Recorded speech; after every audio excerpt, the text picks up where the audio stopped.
Hello there, and welcome to the What the Fun Show. My name is Mike, and today we are reviewing Obi-Wan Episode 6, Obi-Wan Kenobi Part 6, sorry. Part 6. The season finale, hopefully just season finale, maybe we'll get more adventures, but I am joined by my co-hosts here. We got Justin. How you doing today, Justin? Good. Ready to talk about V1. Yeah, sure. Version 1 is sure. Roman numerals 6. Yeah. Gotcha. Yes. Speaking of that voice, Joe, how you doing today? I am doing wonderful. I enjoyed this episode. Let's talk about it. Gentlemen, Obi-Wan, Part 6. Obi-Wan Kenobi Part 6. You guys, I was going through all of the episodes with just a big old smile on my face, and I think I may have broke my jaw after this episode with that smile. So let's get into it. If you have not watched Obi-Wan Episode 6, Obi-Wan Kenobi Part 6, this is your official spoiler warning. Hey, you. What are you doing? Who, me? Do you want to be spoiled? No? Well then, Stop it. Get some help. so you don't feel like this guy.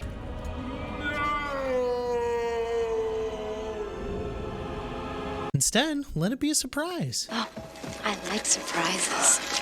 So go watch the thing before you move on in the podcast, okay? Alrighty then.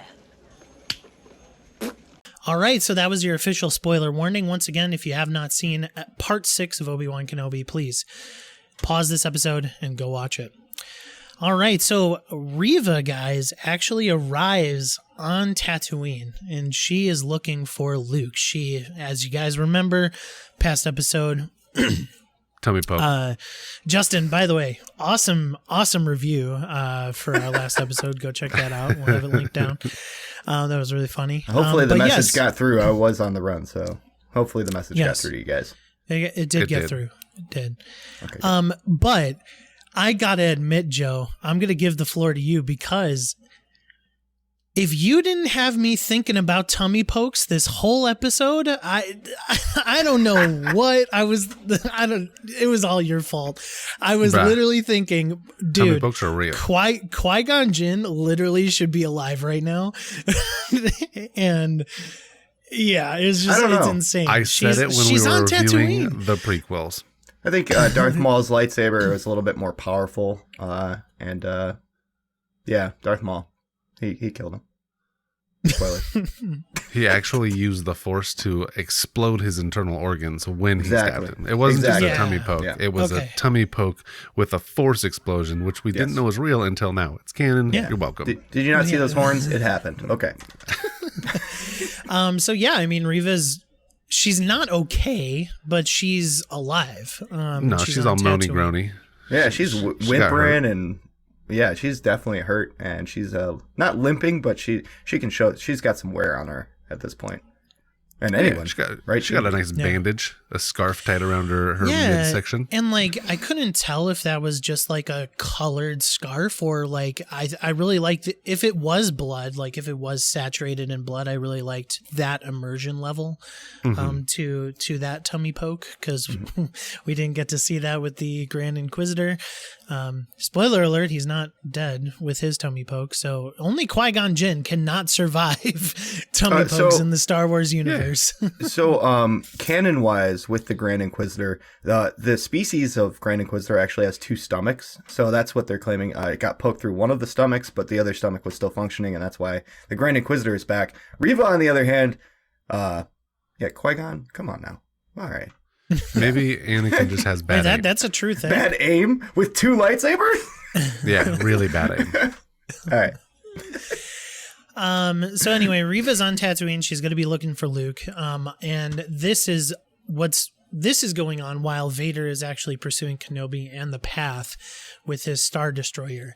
And man, I got some really good vibes from this scene, just like this kind of like chase scene. It felt OG Star Wars trilogy, just like this huge Star Destroyer following this like mini Millennium Falcon in a sense, you know, just like it did have some of those vibes, some of those feels, but it pulled me out of a little bit. I felt like it wasn't done that well. Like the maneuvers were like really hard and like jerky. And I understand like you would want that like for evasiveness, but I thought it wasn't done very well. I was a little disappointed. Like the ship wasn't changing any of its like, what is that? Aft yaw tilting, stuff like that. So I was a little disappointed by that, but it did feel very old school. A little throwback to, back in the day being chased by Star Destroyers or Star Destroyer? Cruiser? Yeah, Star Destroyer. Nope, Yeah. you're right. Yeah. Mm-hmm. Justin, what did you think of this like chase scene? A little bit of Star Wars.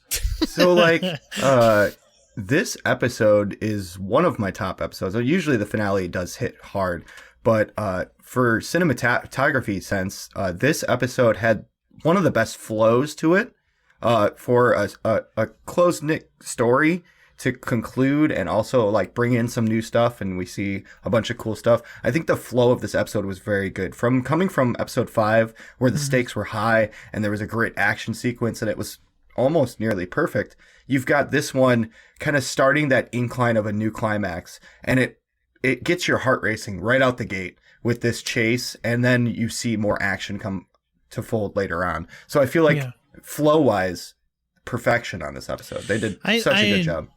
I'm going to second that. I think I agree completely. Even with the moments where they're taking away from the Star Wars chase, of the Star Destroyer, trying to pursue that cruiser that they're on. And just like the moments that they take away from like showing Vader talking to the Grand Inquisitor and showing Kenobi talking to the Path, and especially Leia, like I really thought the tension and the acting here was really, really good. And it kind of surprised me, because the reason why it surprised me is because we come from a background of like really enjoying like MCU movies and like the new wave of like Disney stuff, and a lot of that tension, they don't really live in that tension because at least MCU speaking, there's always a joke made or something like that, and they don't live in that tension, whereas here no jokes were made. The tension was expected and welcomed, and it worked so well within those small vignettes that you get while the Star Destroyer is trying to destroy.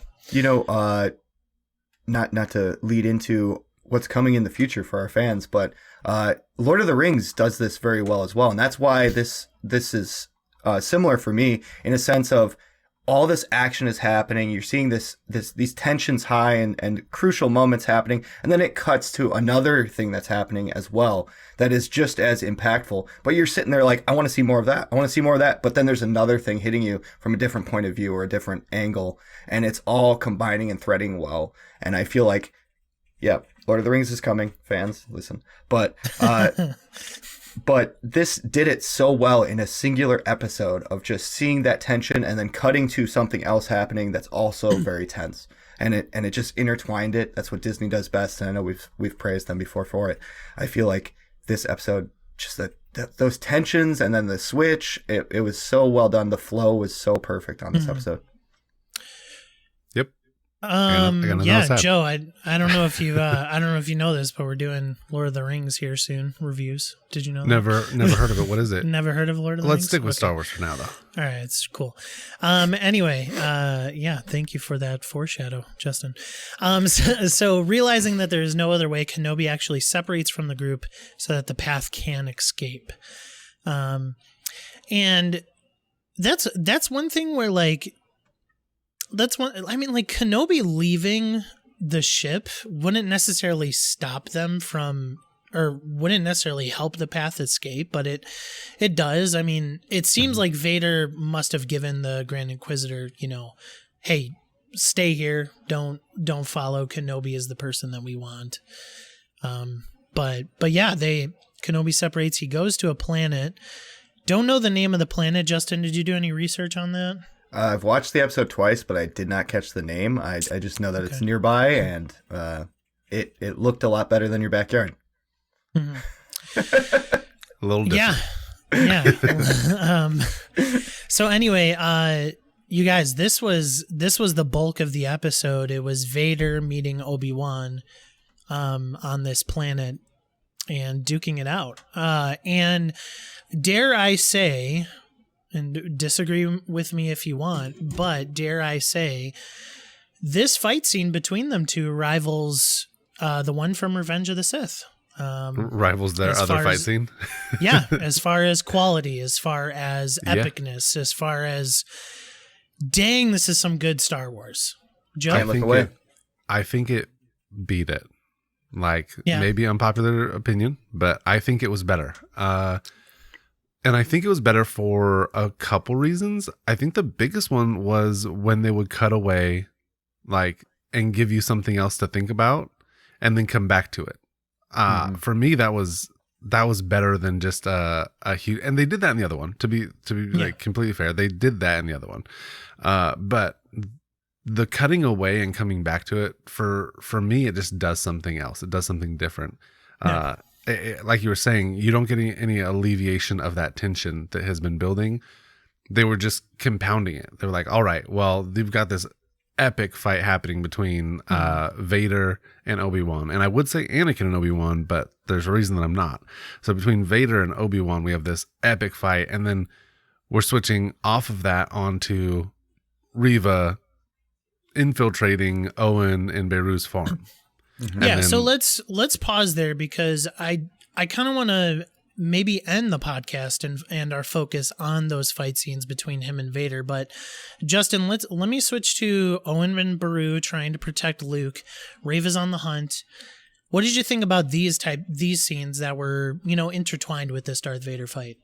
This was the opposite side of it. You don't get the space wizards. You get normal people running a farm that need to defend their family. And Beru just is all for it. We knew this day would come. We've got these guns, hold our ground. They're going to come at night, as if she's like all knowing about what Reva's going to do. But it worked out. And it was phenomenal to see normal people fight for something they believe in, as well as cutting straight to the space wizards, as it is. I think this was the other half of the situation that we needed to see to make this flow so well together. Using everyday items, what they know as weapons, and protecting what they can to give the time for Luke to run. I feel like this was really well done, well shot. Communication between Owen and Beru were spot on, the acting quality. And then Reva coming in, all powerful, almost getting shot a couple times, but it was good. I don't know if all powerful is the right term, just because she does have that tummy poke. But you're right. I mean, even with a tummy poke, a Sith Inquisitor is better than two people with regular looking rifles that shoot blaster rifle. So yeah, she's a force to be reckoned with. Pun intended. Definitely. Did you guys get like Birth of the Rebellion vibes from that? Like the normal people, the everyday folk fighting back against the Imperial Army or Inquisitors in this? And like that's what it did for me. It was like, it kind of brought me back to the Book of Boba Fett's finale, where the town was protecting itself with a little bit of help on the side. I felt the same kind of vibes. The normal people believing in what they believe in and fighting for it. It normalizes and humanizes it for the audience, and I really like that a lot. Yeah, I mean, I will echo that sentiment there, Joe, because what you're talking about is the rebellion, who they see the bigger picture of what is happening in Star Wars, right? Like, this empire is not a good thing. But what Star Wars boils down to, unfortunately, as of this moment, and I hope that they deviate from this for the future, but as of this moment, it boils down to the Skywalkers. And so Owen and Beru understand the importance of who they are protecting. Because they know who his father is. They know who his mother was. They know the whole story. And so I think you're totally right that like this is just one of those rebellion type scenes that like they are rebels in their own way because they're trying to stop the Inquisitors, the Empire, from finding out that Luke is a Skywalker, Yeah. I think we got another scene when they're fleeing, when Obi-Wan and them are fleeing, and I don't remember the guy's name, but the one who's the leader of the path, he and everyone on board is like, we need to protect Obi-Wan. We need to protect you. And Obi-Wan's sitting there like, you guys are the future.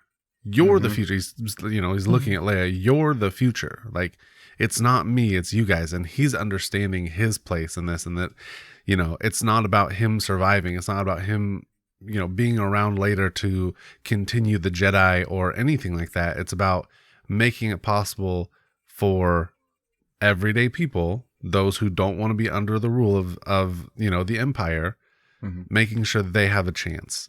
And I think ultimately that's what led to the end of the episode, right? Is he stopped thinking about himself at all. He completely gave up self and kind of gave into whatever happens, and in so doing opened himself up to the Force. Yeah. And that is O'Shea Jackson Jr. Playing Roken, who's kind of the leader of the path there. Yeah, Ice Cube. Ice Cube's son. Yeah. Reva, she's there. She eventually gets to the point where she does catch up to Luke. Luke had to end up fleeing. Reva does have enough strength to kind of defeat Owen and Beru in a sense. But Luke's on the run, and Reva catches up to him. She force pulls him down like the mountain, hits a rock kind of, and then he's knocked out. Yeah, he's knocked out unconscious, and Reva has a choice. And Justin, what did you think about this choice, this scene? I think this was a callback as well to when Vader was walking towards her in the last episode. You saw, the original Anakin. You saw the fear as a youngling. But instead, she was playing the role as Anakin. She was playing the role as Darth Vader. And it was a hard cut here of seeing herself down there on Tatooine. And the emotions, the turning point, the decisions that she has to make, and what's going to lead into, hopefully, her own series, was phenomenal. I think that this scene showed how good Reva is and how good she can be, and what she really, truly wants in her heart, and how she feels about the Empire as a whole. She fears letting them down. She fears, not becoming who she's supposed to be in their eyes.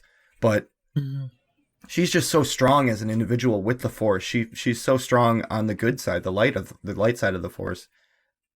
She can't do it. She can't do what Anakin did. She can't do that. She can't walk that path because it's just not her. She's not that person. She's not the evil individual that they want her to be. And that just shows so much character development from the first episode all the way to the finale.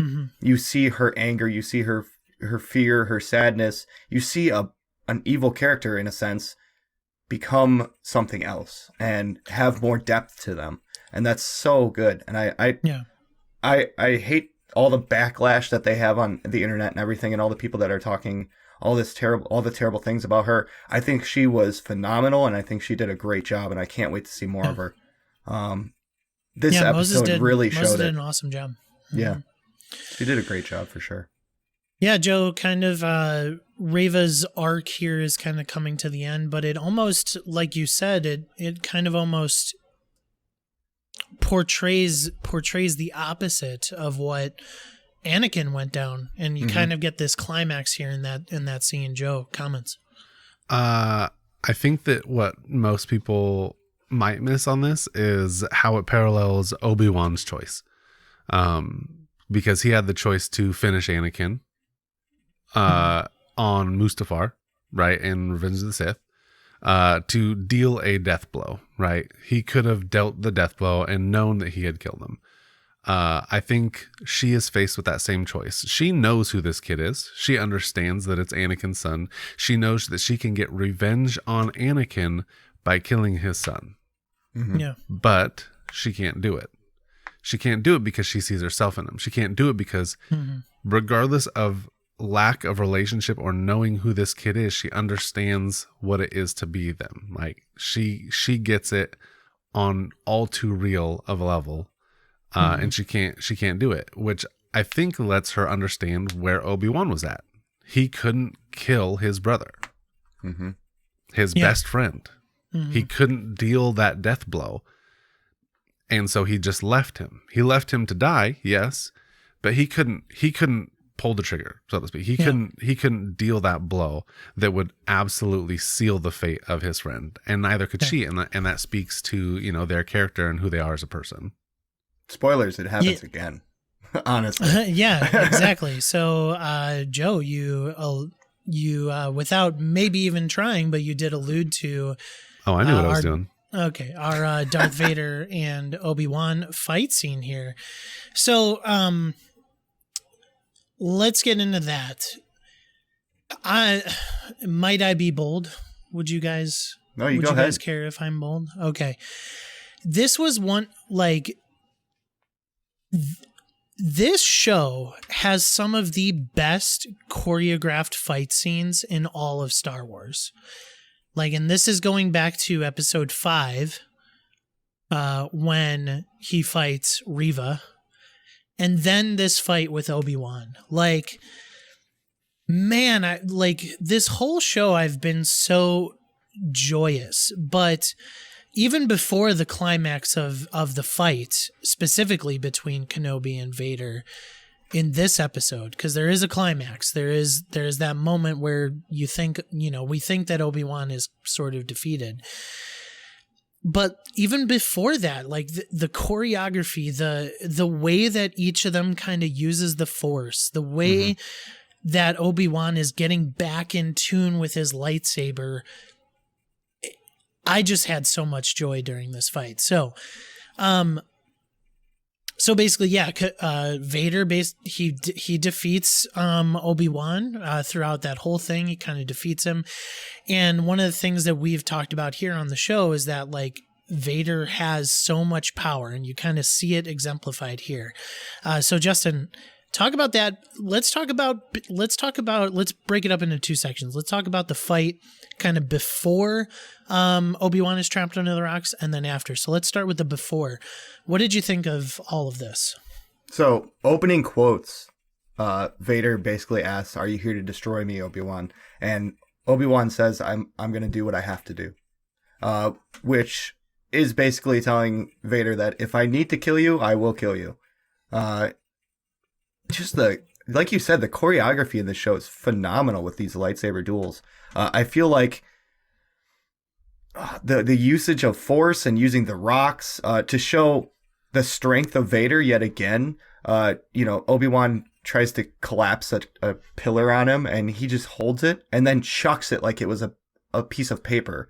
Like, no issue at all when Obi-Wan's struggling with it, which changes for sure. And then Vader kind of leaves him for dead, thinking that he's dead as well, which is kind of the other side of the blade. Vader collapses or makes him fall through a hole in the ground and collapses and throws rocks on top of him and basically says, this is your failure, and leaves him for dead. And little do we know, Obi-Wan, of course, is underneath, using the Force to make a pocket of stone. Yeah. And then he starts getting the quotes, the meaningful quotes, all the way from the old school stuff into the new show that we're listening to, when Vader said, "I am what you made me," to end it. And such a powerful moment there. I was hoping to get more quotes from other Jedis, but he didn't really need that. This was about him finding how to let go of himself and become atoned with the Force, like Joe said earlier. This is all about how he feels like a failure to Anakin, and this is how he changes into the next fight, which is amazing. Yeah. I'll lead you over there. Go ahead with that one. Joe, anything before the rock scene, and then we could go to afterwards? I think it was covered pretty well. Just the displays of Force were really cool. You get to see Obi-Wan struggle a little bit, especially trying to force that thing over onto Darth Vader, and then Justin said, Vader just flicks it away. I mean, flicks that thing away like a booger off his finger. Just boom, gone. There was some stuff that we saw that we have not seen before with Vader creating the pit, breaking the ground, using the Force to crumble everything. That was cool. That was epic. When they set up, so when Obi-Wan first sets up, just in his stance, total throwback to how he is in Revenge of the Sith. Yeah. The classic, over his head. Like it was amazing to see. I loved that. And yeah, I mean, we know Disney's amazing at just throwing in those little Easter eggs for the fans, fan service, putting the things in that we know and we love. They did it again. They killed it. They did a really good job on this fight scene. Yeah. So yeah, I'm excited to get to the next part.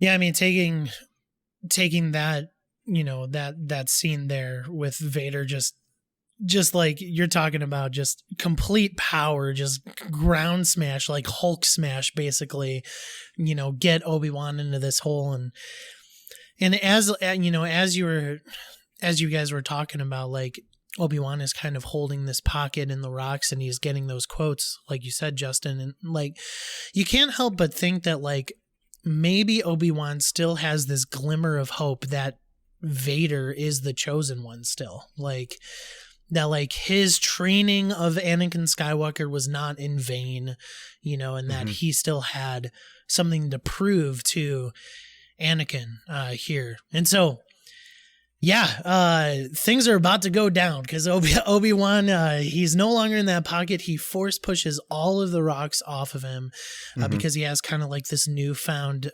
connection and purpose with the Force again. Jumps out of there. Vader's on his way back to his ship, and then Obi-Wan just shows up out of nowhere, and obviously Vader senses him. And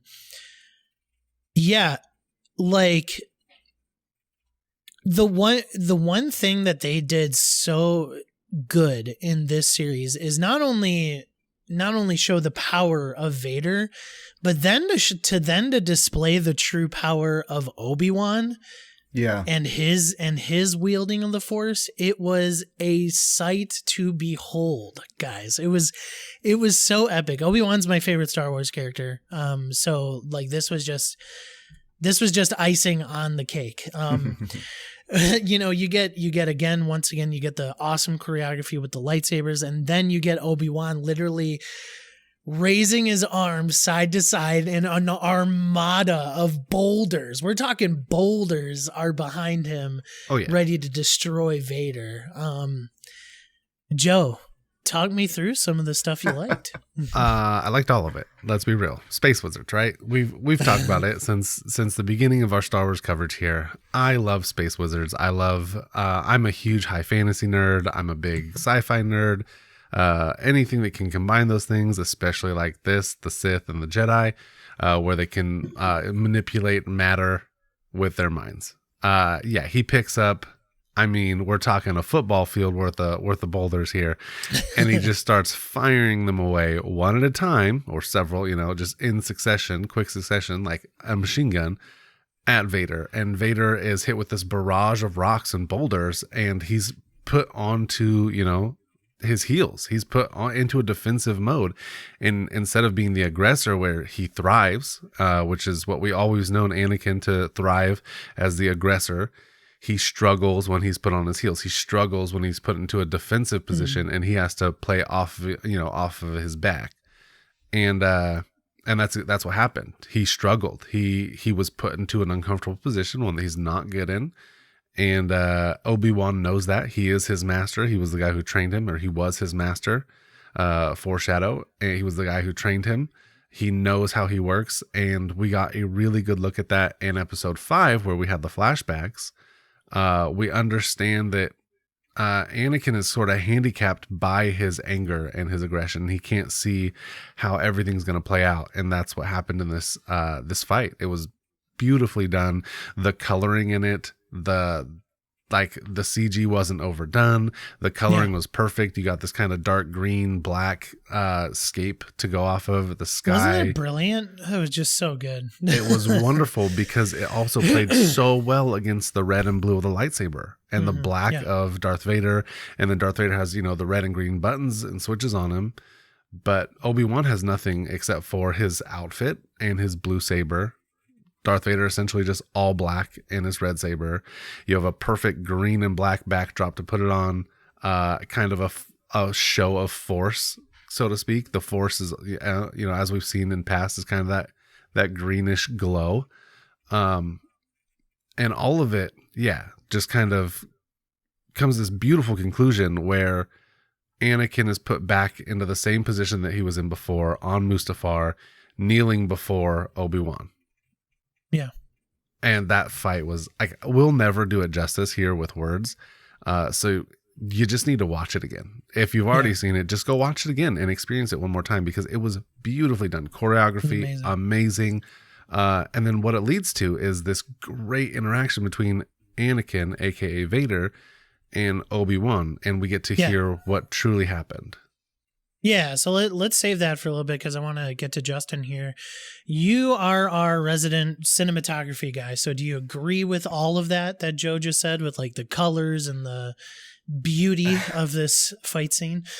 Well, I did say it was near perfect. It's pretty dang close, if not perfect. To move back just a tad, I know we've talked about Lord of the Rings. A different movie we reviewed was The Matrix, and when Obi-Wan came out of that rock cluster, I got very strong callbacks to when Neo got shot in the hallway and got back up. I got those, I'm the one that's going to stop this. I'm the one that's going to make a change here. And the power that he wields once he gets out of that rock cluster and comes back at Vader. From a cinematography sense with this fight, you get one of the things they use very, very rarely in Star Wars. I wish they would do it more often, is when you have a duel going on the ground, they use an aerial view panning to the right of all these columns of rock around them, and you just see the lightsabers going at it from a distance before they move into that close view. And that sets the tone. You know, you see this from a distance. You see the tension and the aggression in these swipes of the lightsaber. And the color tones, like Joe said, perfect. On top, the fights, the anger.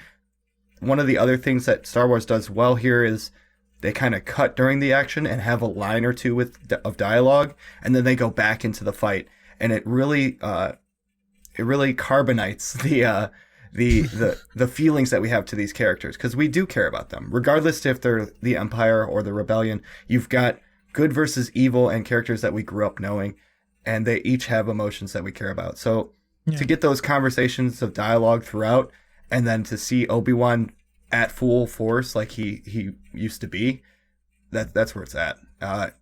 Phenomenally done, Disney. Hats off to you. Seriously, you did a great job with this finale. And we're not even done yet. There's still more to go. I mean, like it. I think they again learned from their lesson. Deborah Chow directed all of these episodes. So, but yeah, I mean, like.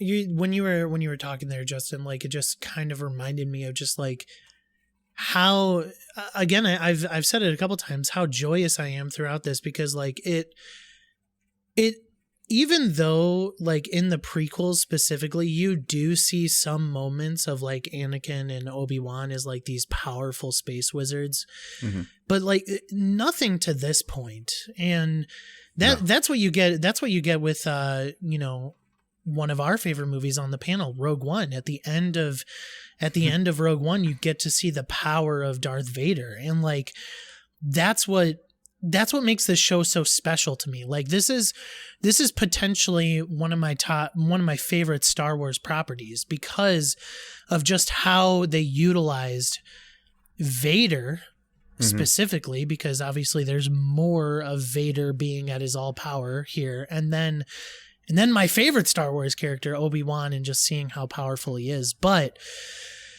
what I do have to say is what was so good about this final fight scene here between them two was that the words and the dialogue at the end were just as powerful as all those rocks.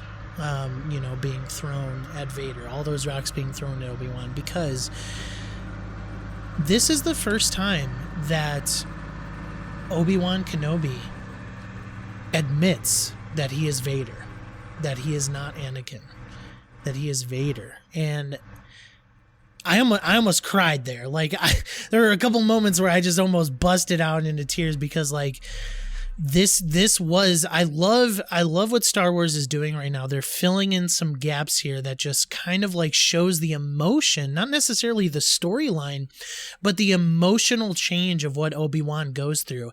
Here's a man who still believed at the end of the Revenge of the Sith that he was the chosen one, even though he just chopped off 3 of his limbs, And then here's a man who believed that he was his brother, his best friend. And then you go through this whole thing and he's like, Anakin wants me. Anakin wants me. Anakin wants me. He does, and then all of a sudden you get this fight and you hear him say, after Hayden Christensen did a phenomenal job kind of portraying this, like, I killed Anakin. Like, Anakin, you did not kill Anakin. I did, and then Kenobi's like, well, so be it, Vader. And he calls him Vader, and I was. He doesn't call him Vader though. Yeah, he calls him. He calls him. He calls him Darth. Darth. Yeah, that's he right. He refuses to call him Father Vader. Yeah. Mm-hmm. Yeah. So I think that's a beautiful thing. He refuses to call him Father, right? Because Vader just means father in a different language. But if you didn't know that, he refuses to say his name. He calls him Darth because there's Darth Maul, and there's other Darths, but he refuses to call him Vader, which I thought was really, really just impactful. Because he acknowledges that Anakin's dead, and he acknowledges that Vader's a new person, but he won't acknowledge him, right? Mm-hmm. Okay, Darth. So be it. That's who you are now. So I want to go into this little part here, because cinematography, it's great, right? And we're getting these dialogues. Obi-Wan slices the front breathing thing, he slices the back a little bit, and then he ends up slicing off part of the helmet, right? So they made a decision here in the drawing board, and I'm so glad they made it, is to double up the audio of the quotes with James Earl Jones and also Hayden, and you've got both of them speaking as one throughout the rest of this conversation, and I love it. I love it, because that ties Hayden to that character in the perfect way. You've got someone in a suit that you're like, okay, maybe it's Hayden, maybe it's not. Obviously, we know it is, but then you get the voice acting throughout of both of the original Darth and Hayden working together as one to really make this perfect. And the quotes, like Mike said as well, are just as powerful as those boulders. They hit our hearts, and we're almost tearing up, because we're getting Obi-Wan say, I'm sorry, it's my fault, I'm a failure. And Anakin's basically saying, you didn't kill Anakin. I did. And Vader's all that's left. It's so good. So well done. It's powerful. It's so good. Yeah. Ridiculous what they did with the show. The damage that he did to himself and the acts of evil that he has performed killed Anakin. Yep. He absolutely destroyed who Anakin was. And his own actions. And I think that's beautiful. For me, that's a callback to Harry Potter. But like, obviously, that's what I'm going to connect it to. When Voldemort destroys his own soul through murdering, like, it's the same thing, right? He destroys himself through his acts of evil. So it also frees, and Obi-Wan admits this, we're both free now, right? When and we're about to get to that. But yeah, he says we're both free. We're free now. And he's free of that guilt and that shame, and knowing that he didn't do that. He thought, he's lived a decade thinking that he killed his best friend. He's the reason that Anakin is the way he is. He did all of this. And finally, he's assuaged of those misconceptions. And he's like, oh, wait, cool. I didn't do this to you. You've done it to yourself. Yeah. Yeah. Oh, and man, And then there. I look at that, and there's still 20 minutes left. So Yeah, that was wild. What's going to happen here? And so, actually, Obi-Wan again back in full attune with the Force. He realizes that Reva is pursuing Luke.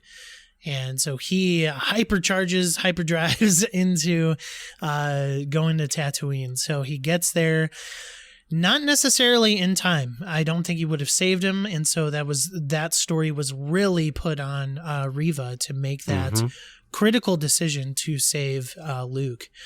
And yeah, his story kind of arrives to Reva's, and he tells Reva that, like, hey, today is not the end. Like, you can decide to do something with this newfound grace and mercy, he says specifically, because he does say that, like, true leadership is showing mercy to Reva, and Reva did not realize that until now, because all that she has known is no mercy, right? Like, that is what she saw on Order 66 night. That is what she strived for in this quest to find Obi-Wan and to, ultimately defeat Vader, as we talked about here. But that was a powerful scene as well. That was a powerful scene. Yeah, it didn't let up. So during this transport back to Tatooine, where Obi-Wan felt it and he's racing back with Lola, I was constantly questioning. I was like, who's going to save Luke? Who's going to save Luke? Someone's going to come in and save Luke. Is Obi-Wan going to make it in time? Someone on Tatooine's going to save him. And to conclude it, they did it the best way physically possible. I think that out of all the options of my mind making up of people showing up and helping out, You're totally right. I was like, is Ahsoka on Tatooine for some reason? Or so, like, is like Yoda just going to show up randomly and just be like... Exactly. Like, the whole time you're questioning, like, trying to think of who they're going to bring in to save Luke. Is Luke going to save himself somehow? And I think that the beauty of it is they did it this way that put it all on Reva. Made it the decision making all on Reva by herself. No one there trying to conversate her out of it. No one trying to lead her to do something. She made that decision solely by herself. She could have walked either path, and she chose this one of mercy. And I think that Disney, that's where I teared up right there, because I felt that impact of making that decision without any outside force, no pun intended, affecting you. Was perfect. Disney just, like, that's a Disney moment for the decades and the years to come. I feel like that moment there of the turning point of what Anakin did previously, she chose the opposite. And I feel like that by herself was just it was outstanding. Yeah. Like, so perfect. That's funny that both of you guys I thought that that's what was going to happen. I thought that she was going to have a turn of fate and that she would choose, to make the right choice. I never thought she'd be able to go through with killing a kid. Yeah, they make us think that to she be can fair, when Leia's in the chair. We have those thoughts, but I did think that, if you're gonna do anything, it's got to be concise storytelling, and the best answer to all of that was, as you said, Joe, Reva figuring it out for herself. Like. Although those thoughts came into my mind, I really did believe that, Reva was going to ultimately make that final decision. And to be honest, I'm glad they didn't bring anyone else in. I'm really glad that, a child Mando or Boba or someone that they could have easily thrown in, Yoda, Ahsoka, anything. They didn't. And they kept it rooted to this story with the characters that were in this series from the beginning. And I applaud Disney for that, for not... Yeah. The fan service obviously was there, and we'll get to that, but I feel like they stuck to the plan in this writing, and they didn't stray from it, and it pays off at the end. It definitely pays off for this writing. Yeah. Yes, it does.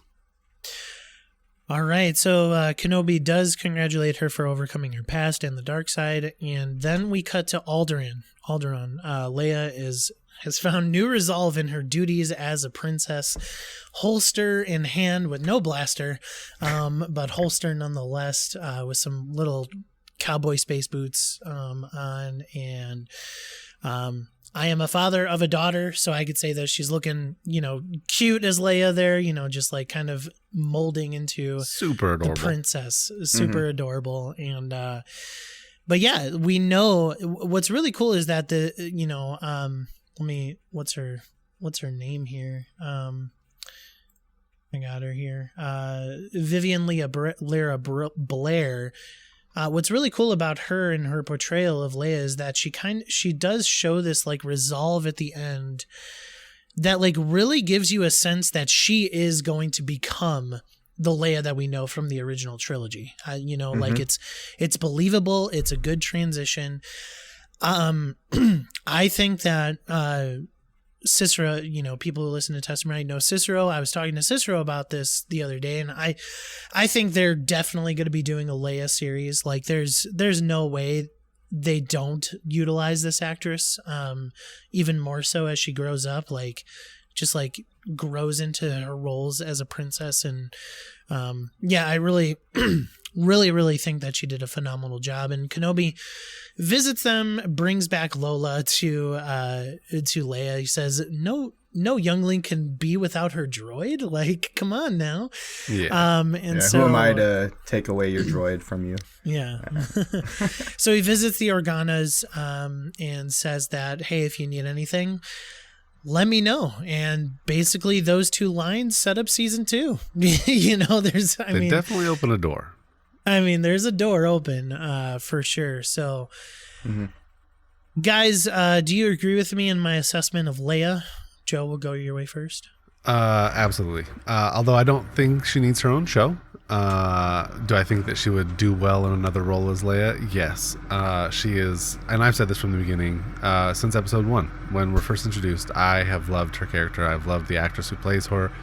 She does wonderfully, and I have enjoyed her character the whole time. I think that she absolutely embodies a Carrie Fisher-esque Princess Leia by the end of the series. And when they have her, gearing up, booting up, so to speak, like she is exactly what we expect the young Princess Leia to be like.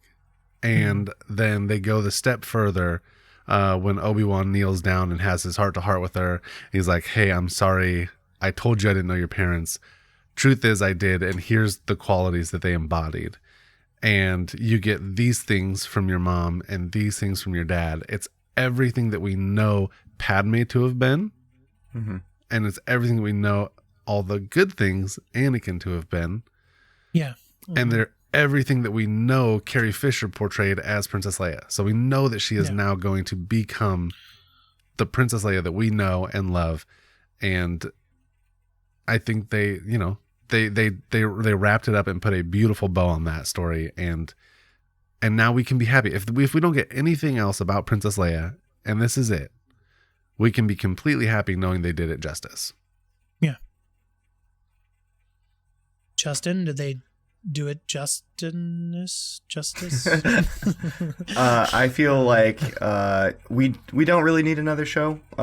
We could get a season 2. Obviously, Obi-Wan's packing up and leaving Tatooine, and Reva is unknown where she could go. Well, he packed up his bags and he's moving somewhere. He's moving to a different rock because he stays there. I think they opened it up for him to travel a bit. Yes. I think that they opened it up to travel. I think that he's probably on a way to the spaceport. And season 2, if it does get confirmed 100%, we'll show him on adventures and eventually coming back to Tatooine to revisit the role that we all saw and grew up with. But I think that he's got a lot more to go. They're not going to leave this empty here, especially with Reva and her choices now. It's kind of like almost an apprentice to Obi-Wan in a sense, because picked him up. I think there is a rumor that there's going to be a Reva show. Which I'm fine with. So. Yeah, I'm totally fine with that. I don't think we need a Lana from Smallville. No, I don't think we need a show based on her. I think that, not Reva, Leia. I think that Leia is good where she's at. I think she's going to, off screen learn how to shoot and stuff that we know her from the originals. I think that she'll learn that with her father's help because he's behind everything she's doing. I think that Luke is going to continue doing what he's doing.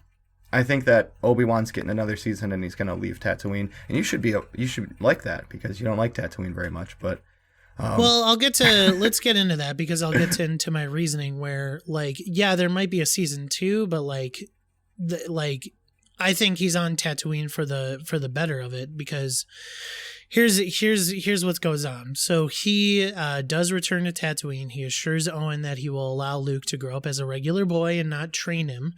Obviously, and we know that to be the case because he doesn't get trained until he's 18, basically, in A New Hope. Yep.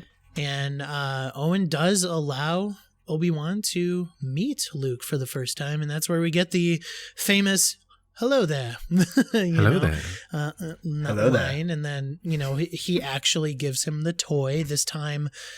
This time he builds the toy for him so that he's like, hey, this is a toy. I'm giving it to you. And we know that he has that toy from A New Hope. yeah. Mm-hmm. So yeah, and then after finding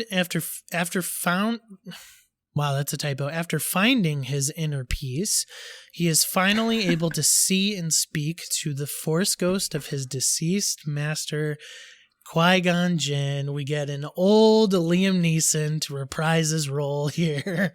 Oh man, this is another moment where I almost cried.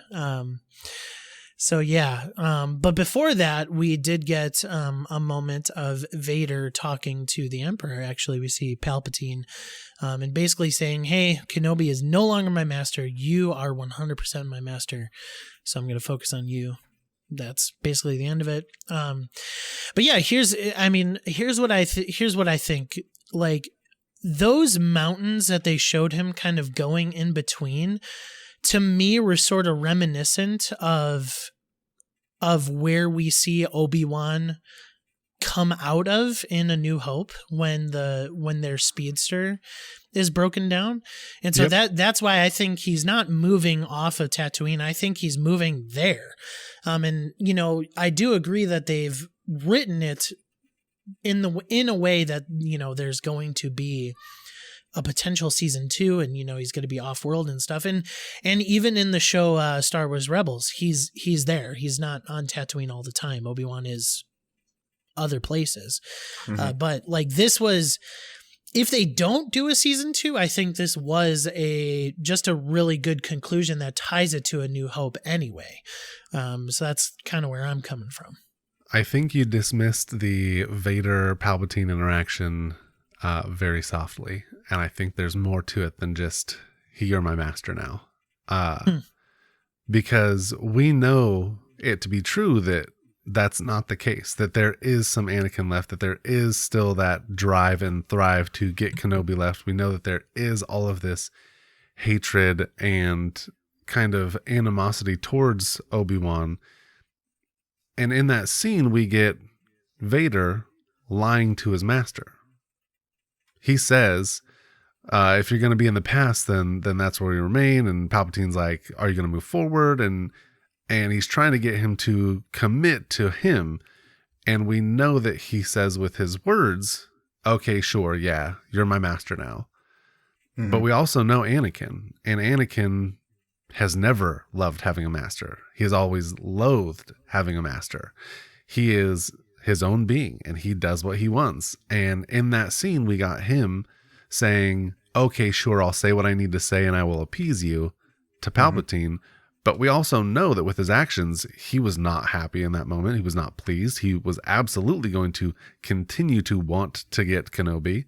And while he kind of diverts for a time away from that, when they meet again, like in A New Hope, there's almost no difference between when they leave each other on that unnamed planet, the last time they saw each other. All of that hatred, all of that, the loathing between the two of them, Obi-Wan doesn't have any of it, but Vader has held on to all of it since their last meeting, since Mustafar. And I think that that's a big, like that, to me, that was a big part of the story, right? Is like, in the end, Vader was never fully Vader. He was still a little bit Anakin. Anakin had never fully died. He had never, he didn't die. He was still in there somewhere. And so in the end, he was his own man and he made a choice to do what he wanted, all the way into, Return of the Jedi. So I thought that was impactful, more so than just, you're my master now. I'll push back on that a little bit. I don't know exactly if it was a lie because, as far as A New Hope is concerned, he does specifically say in that movie, this is a force that I have not felt in a long time. So I don't know if he's necessarily on the Kenobi hunt for the rest of the time that we're talking here up until A New Hope, but I don't think that they interact ever again until A New Hope. Yeah. I do know that he probably has some resolve, at least, that Emperor Palpatine, you are my master. And I don't know if that was necessarily 100% just a lie. Maybe it was a half truth or something, but I don't think he ever gave up on Kenobi, is all I'm saying. I think that always present in his mind was that Kenobi's still out there. Oh, yeah, for sure. You're not going to forget somebody who has chopped off 3 of your limbs and almost chopped your face in half, but you thankfully had a helmet on. You're not going to forget that guy. But sorry, Justin, thoughts on what we're talking about here? I see, I'm going to push back on you, Mike. I feel like the last thing he says to Owen is, Luke doesn't need me. He has you guys. And he's going off into the distance. I feel like the Vader conversation with the Emperor is phenomenal, and it shows that there is that anger still there for Obi-Wan, and there always will be. He's failed not once but twice on the big screen, pretty much, and he doesn't like that failure. He doesn't live with that failure. He only wants to be 100%. With his plan, he wants to win every single time. That's what Anakin has always been. He doesn't like having a master. That's true. I feel like this really leads into maybe they don't meet each other again, but he's still searching for him regardless to what he tells the Emperor. I feel like all the way up until A New Hope, he's going to be doing that. I feel like the next season might not have them interact. It might have another Sith interact with them, hopefully Darth Maul.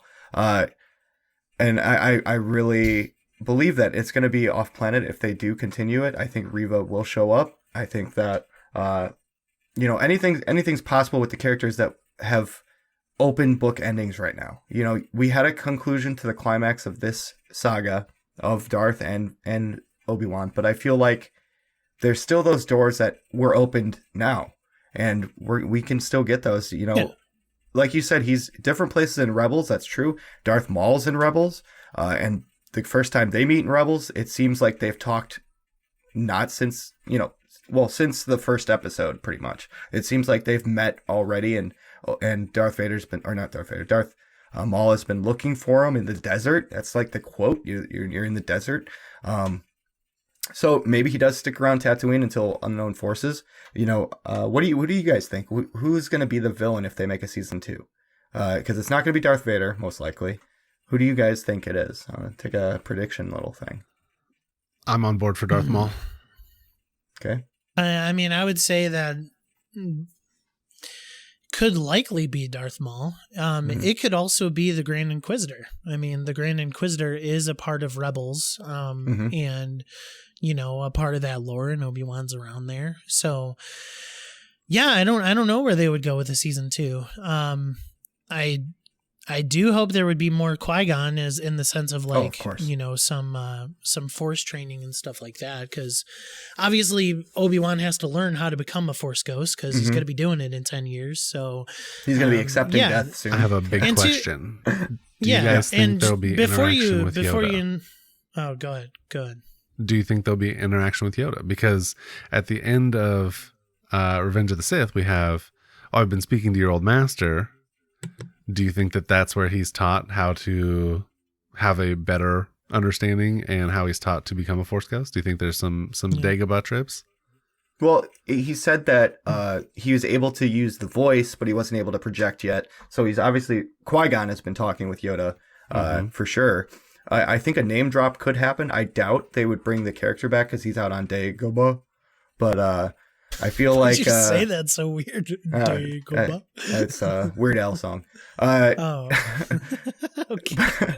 But yeah, I think that Yoda could get a name drop, possibly a comeuppance. That would be cool. Definitely more Qui-Gon talking to Obi-Wan for sure. That's 100% if it does happen.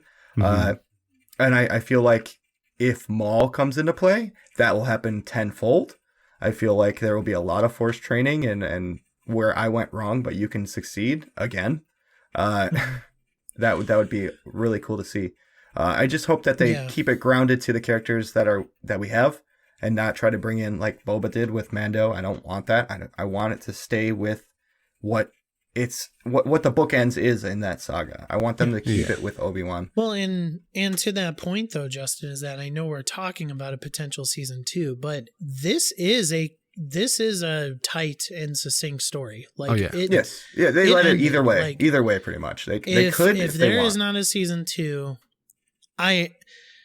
I almost think there's more potential for a shoot-off series than there is a proper season 2, and then maybe just Obi-Wan shows up randomly in other places. Mm-hmm. That's what I'm more so leaning to, because I do also think that they don't necessarily want to step on, Star Wars Rebels and its toes, because there is those canon storylines already that are there in the timeline. So yeah, I would more so lean offshoot series, like with maybe Reva, even Leia, like I mentioned, or maybe even I forgot his name again, but Jackson's character, and the path, like Roken, like maybe even exploring a little bit more of what this path is. So I mean, I think there's some potential for more offshoot series versus a proper season 2, but I also know